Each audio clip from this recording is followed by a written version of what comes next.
Assalamu alaikum wa rahmatullahi wa barakatuh. Que la paix, la miséricorde et les bénédictions d'Allah soient sur vous tous, où que vous soyez, qui que vous soyez, musulmans venus chercher la lumière de la science religieuse, ou non musulmans venus avec un cœur ouvert pour comprendre ce que notre religion enseigne réellement. Je vous souhaite la bienvenue avec beaucoup d'amour et de respect. On m'a posé une question qui circule énormément ces derniers temps, notamment sur les réseaux sociaux, et je pense qu'il est important, essentiel même, d'y répondre avec clarté et avec preuve, car cette question touche à quelque chose de très sensible dans le cœur de chaque être humain. La crainte de la pauvreté, la peur de ne pas pouvoir subvenir aux besoins de sa famille, l'angoisse de laisser derrière soi des enfants démunis. La question qu'on me pose est celle-ci. Existe-t-il un verset coranique unique qu'il suffirait de réciter 11 fois après la prière de Fajr pour garantir que toute notre descendance, nos enfants, nos petits-enfants, ne connaîtront jamais la pauvreté? Je vais être direct avec vous, comme je le suis toujours. Cette affirmation, sous cette forme précise, avec ce nombre précis de récitations et cette garantie automatique et mécanique de richesse pour toute une lignée, ne repose sur aucune base authentique dans le Coran, ni dans la Sunna authentique du prophète Muhammad, que la paix et les bénédictions d'Allah soient sur lui. Et je sais que certains d'entre vous vont être surpris, peut-être même déçus, en entendant cela, parce que cette idée est séduisante, elle est rassurante, elle promet une solution simple à une angoisse profonde. Mais notre religion, l'islam, n'est pas une religion de formules magiques, ce n'est pas une religion de rituels mécaniques déconnectés du cœur et de la sincérité. Et c'est justement cela que je veux vous expliquer aujourd'hui, avec le Coran, avec les hadiths authentiques, avec les paroles des grands savants de notre communauté, pour que vous compreniez ce qu'Allah a réellement établi concernant la subsistance, la richesse et la protection de notre descendance. Avant de continuer, je vous demande une chose, une seule chose. Si ce que je m'apprête à vous enseigner vous touche, si vous sentez que cela apporte de la clarté dans votre cœur, abonnez-vous à cette chaîne, car nous avons besoin de diffuser la connaissance authentique face à la vague de désinformation religieuse qui circule aujourd'hui. Aimez cette vidéo, car cela permet à d'autres personnes de la voir, et partagez-la, car peut-être qu'une seule personne dans votre entourage a besoin d'entendre cette clarification aujourd'hui. Cela ne vous coûte rien, mais cela pourrait sauver quelqu'un d'une croyance erronée. Maintenant, entrons dans le vif du sujet. Pour comprendre pourquoi cette idée d'un verset magique est problématique, il faut d'abord comprendre ce que l'islam enseigne sur le risque, c'est-à-dire la subsistance, la provision, tout ce qu'Allah accorde à ses serviteurs pour vivre, la nourriture, la richesse, la santé, les enfants, la sécurité. Le Coran est extrêmement clair sur ce point. Le risque de chaque créature est déjà écrit, déjà déterminé, avant même sa naissance. Allah dit dans la sourate Hud, au verset 6, « Il n'y a pas de bête sur la terre dont la subsistance n'incombe à Allah, qui connaît son gîte et son dépôt. » Tout est dans un livre explicite. Ce verset nous enseigne une vérité fondamentale. La subsistance n'est pas quelque chose que l'on obtient par la ruse, par une formule magique ou par un raccourci spirituel. Elle est déterminée par la science infinie d'Allah, inscrite dans un livre, et elle est intimement liée à la sagesse divine, une sagesse que nous ne pouvons pas toujours saisir avec notre intelligence limitée. Le prophète Muhammad, que la paix et les bénédictions soient sur lui, a été très clair également sur ce point. Il est rapporté dans un hadith authentique, dans le Musnad de l'imam Ahmad et chez At-Tirmidhi, que l'ange Gabriel a insufflé dans l'esprit du prophète que personne ne mourra tant qu'il n'aura pas complété sa subsistance, même si elle tarde à venir. Alors, craignez Allah et cherchez votre subsistance de manière convenable. Ce hadith est fondamental, car il nous enseigne deux choses en même temps. Premièrement, que notre risque est garanti, qu'il nous parviendra inévitablement avant notre mort, et deuxièmement, que nous devons rechercher cette subsistance par des moyens licites, par le travail honnête, et non par des méthodes douteuses ou par la recherche de raccourcis spirituels non fondés. Maintenant, on pourrait me demander, « Mais cher, si le risque est déjà écrit, à quoi bon faire des invocations? À quoi bon chercher des moyens spirituels pour l'améliorer ?» Et c'est une excellente question, car l'islam n'est pas fataliste. Notre religion nous enseigne que le dua, l'invocation sincère, a un effet réel sur notre destinée, y compris sur notre subsistance. Le prophète, paix et bénédiction sur lui, a dit dans un hadith rapporté par At-Tirmidhi et authentifié par plusieurs savants: rien ne repousse le destin si ce n'est l'invocation, et rien n'allonge la vie si ce n'est la bonté. Donc oui, l'invocation a un rôle, mais ce rôle s'inscrit dans un cadre bien précis, celui établi par le Coran et la Sunna authentique, et non dans des formules inventées, sans fondement, qui circulent sur les réseaux sociaux avec des promesses exagérées et mécaniques. Le problème avec l'affirmation qu'on m'a soumise, celle d'un verset unique à réciter exactement 11 fois après Fajr pour garantir que toute une descendance ne connaîtra jamais la pauvreté, c'est qu'elle transforme l'adoration, qui doit être un acte de soumission sincère et humble envers Allah, en une sorte de transaction mécanique, presque commerciale. Je récite ce nombre précis et j'obtiens ce résultat garanti, automatique, pour moi et pour toute ma descendance après moi. Cette approche ressemble davantage à de la magie ou à de la superstition qu'à une véritable adoration islamique. Ibn Taymiyyah, que la miséricorde d'Allah soit sur lui, a mis en garde à de très nombreuses reprises contre l'invention de pratiques d'adoration non fondées, appelées bid'a, des innovations religieuses. Il expliquait que l'adoration en islam repose sur 2 piliers, la sincérité envers Allah et la conformité à ce qu'a enseigné le prophète, paix et bénédiction sur lui. Si une pratique ne respecte pas ces 2 conditions, même si elle semble pieuse en apparence, elle n'est pas acceptée. Il faut aussi comprendre que dans le Coran, il n'existe aucun verset qui porte spécifiquement ce nom, cette fonction, ce nombre de répétitions exactes, avec cette promesse précise concernant la lignée entière. Il est vrai que le Coran contient des versets magnifiques sur la subsistance, comme la sourate Al-Baqarah, verset 245, où Allah dit: qui est celui qui fera à Allah un prêt sincère, afin qu'Allah le lui multiplie plusieurs fois? C'est Allah qui restreint ou qui étend, et c'est à lui que vous serez ramenés. Ce verset nous enseigne la générosité, la sadaqa, comme moyen d'attirer la bénédiction dans notre subsistance. Mais il ne s'agit pas d'une formule répétitive magique. Il s'agit d'un principe de vie, d'une attitude du cœur envers la générosité et la confiance en Allah. De même, la sourate At-Talaq, versets 2 et 3, contient une promesse magnifique qu'Allah adresse à ceux qui le craignent. Et quiconque craint Allah, il lui donnera une issue favorable et lui accordera sa subsistance par où il ne s'attend pas. Et quiconque place sa confiance en Allah, il lui suffit. Ce verset est immense, mes frères et sœurs, car il nous montre que la véritable clé de la subsistance abondante n'est pas un rituel mécanique répété un certain nombre de fois, mais la taqwa, c'est-à-dire la crainte révérentielle d'Allah, combinée avec le tawakkul, la confiance totale placée en lui. C'est un principe de vie entier, une transformation intérieure, et non une formule magique extérieure. Maintenant, parlons de la descendance, car c'est le cœur de la question qu'on m'a posée. Beaucoup de parents, musulmans ou non, s'inquiètent profondément pour l'avenir de leurs enfants et de leurs petits-enfants. C'est une inquiétude légitime, profondément humaine, et l'islam ne l'ignore pas. Au contraire, le Coran nous donne des exemples magnifiques de la manière dont Allah protège la descendance des gens pieux, mais toujours dans un cadre de sagesse divine et de causes spirituelles réelles, jamais par une formule magique isolée de tout contexte.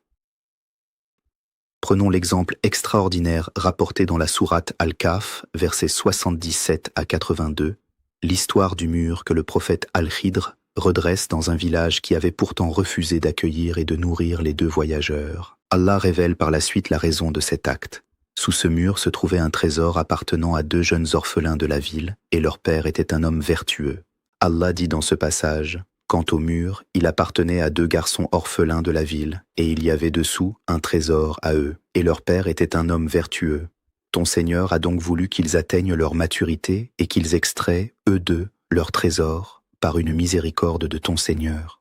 Mes frères et sœurs, regardez la sagesse immense de ce verset. Ce n'est pas la récitation répétée d'une formule par les orphelins eux-mêmes qui a protégé leur héritage. C'est la piété de leur père, décédé depuis longtemps, dont la vertu a eu un effet protecteur sur sa descendance, par la pure miséricorde d'Allah. C'est un principe magnifique. La droiture d'un parent peut avoir un effet bénéfique sur ses enfants et petits-enfants, mais ce n'est pas mécanique, ce n'est pas garanti à 100% dans tous les cas, et ce n'est certainement pas conditionné par un rituel précis répété un nombre exact de fois. Ibn Kathir, dans son tafsir de ce passage, explique que cette histoire est citée par de nombreux savants comme preuve qu'Allah peut préserver les biens et la descendance d'une personne pieuse, même après sa mort, en récompense de sa droiture et de sa piété durant sa vie. Ibn al-Qayyim, dans son ouvrage sur la sagesse divine, insiste sur le fait que cette protection divine s'inscrit toujours dans un cadre de justice et de sagesse, et non dans une mécanique automatique déconnectée de la réalité spirituelle de la personne. Il y a également un principe magnifique enseigné par le prophète Muhammad, paix et bénédiction sur lui, concernant les enfants et l'héritage spirituel qu'un croyant laisse derrière lui. Dans un hadith authentique rapporté par Muslim, le prophète a dit « Lorsque l'être humain meurt, ses œuvres s'interrompent, sauf pour 3 choses. Une aumône continue, une science dont on continue de bénéficier, ou un enfant vertueux qui invoque pour lui. » Ce hadith nous enseigne quelque chose de très profond. Ce n'est pas un rituel magique qui protège notre descendance après notre mort. C'est l'héritage que nous construisons de notre vivant à travers nos œuvres, notre éducation, notre transmission de la foi et des bonnes valeurs à nos enfants. Un enfant élevé dans la crainte d'Allah, dans l'honnêteté, dans le travail, sera naturellement mieux préparé à faire face aux difficultés de la vie, y compris financières, qu'un enfant à qui l'on a simplement transmis une croyance en une formule magique sans effort réel. Le cheikh Ibn Baz, que la miséricorde d'Allah soit sur lui, a souvent été interrogé sur ce genre de pratique, ces formules qui circulent, souvent attribuées faussement à des hadiths ou présentées comme des secrets spirituels garantissant richesse ou protection automatique. Il insistait systématiquement sur le fait que toute pratique d'adoration doit avoir un fondement clair et authentique dans le Coran ou la Sunna, et que l'on ne doit jamais attribuer un mérite particulier ou une promesse précise à un acte d'adoration sans preuve solide, car cela relève de l'invention dans la religion, ce qui est strictement interdit. De même, le cheikh Al-Uthaymin enseignait que la crainte excessive de la pauvreté, si elle pousse une personne à chercher des raccourcis non fondés religieusement, peut en réalité l'éloigner de la véritable spiritualité islamique, qui repose sur l'effort, la patience, la confiance en Allah et la conformité aux enseignements authentiques. Alors, mes frères et sœurs, quelle est la véritable formule, si je peux utiliser ce mot, pour attirer la bénédiction d'Allah sur notre subsistance et sur notre descendance? Le Coran et la Sunna nous donnent plusieurs piliers clairs et authentiques. Premièrement, la taqwa, la crainte révérentielle d'Allah dans toutes nos actions, comme nous l'avons vu dans la sourate At-Talaq. Deuxièmement, l'istighfar, la demande de pardon répétée à Allah. Dans la sourate Nuh, versets 10 à 12, le prophète Nour dit à son peuple « J'ai dit, demandez pardon à votre Seigneur, car il est grand pardonneur, il vous enverra du ciel en pluies abondantes. Il vous accordera des biens et des enfants, et vous donnera des jardins, et vous donnera des rivières. Regardez, mes frères et sœurs, comme ce verset est puissant. L'istighfar sincère et répété est présenté comme un moyen d'attirer la richesse, les enfants nombreux et bénis, et l'abondance générale. Ce n'est pas 11 récitations d'un verset unique après Fajr. C'est un état d'être, une pratique de vie, un rapport constant et sincère avec Allah à travers la repentance. Troisièmement, la sadaqa, l'aumône. Le prophète, paix et bénédiction sur lui, a dit dans un hadith authentique rapporté par Muslim, « L'aumône ne diminue en rien la richesse. » Et Allah dit dans la sourate Saba, verset 39, « Et toute dépense que vous faites, il la remplace, et c'est lui le meilleur des pourvoyeurs. » Quatrièmement, le maintien des liens de parenté, car le prophète a dit dans un hadith authentique rapporté par Al-Bukhari, Quiconque aime voir sa subsistance étendue et sa vie allongée, qu'il maintienne les liens de parenté. Cinquièmement, la confiance totale en Allah, le tawakkul, combiné avec l'effort réel et le travail licite, car le prophète a également enseigné, dans un hadith rapporté par At-Tirmidhi, que si les gens plaçaient en Allah une confiance véritable, il les pourvoirait comme il pourvoit les oiseaux, qui partent le ventre vide le matin et reviennent le ventre plein le soir. Mais ces oiseaux, mes frères et sœurs, ne restent pas immobiles dans leur nid, ils partent chercher leur nourriture. Le tawakkul n'exclut jamais l'effort. Et concernant spécifiquement les enfants et la descendance, il existe des invocations authentiques et magnifiques que les prophètes eux-mêmes ont faites pour leur progéniture. Le prophète Ibrahim, dans la sourate Ibrahim, verset 40, invoque « Ô mon Seigneur, fais que j'accomplisse assidûment la prière ainsi qu'une partie de ma descendance. Ô notre Seigneur, exauce ma prière. Et dans la sourate As-Safat, il invoque également pour un enfant vertueux. Ce sont ces invocations sincères, issues du cœur, ancrées dans les écritures authentiques, qui constituent le véritable moyen spirituel de rechercher la bénédiction pour notre lignée, et non une formule inventée circulant sans aucune chaîne de transmission authentique.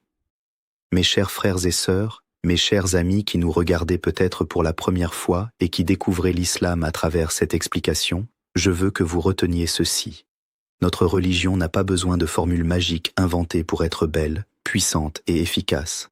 Le Coran et la Sunna authentique du prophète Muhammad, paix et bénédiction sur lui, contiennent déjà tout ce dont nous avons besoin pour attirer la bénédiction d'Allah sur notre subsistance et sur notre descendance. La taqwa, l'istighfar, la sadaqa, le maintien des liens familiaux, le tawakkul accompagné de l'effort et l'invocation sincère pour nos enfants.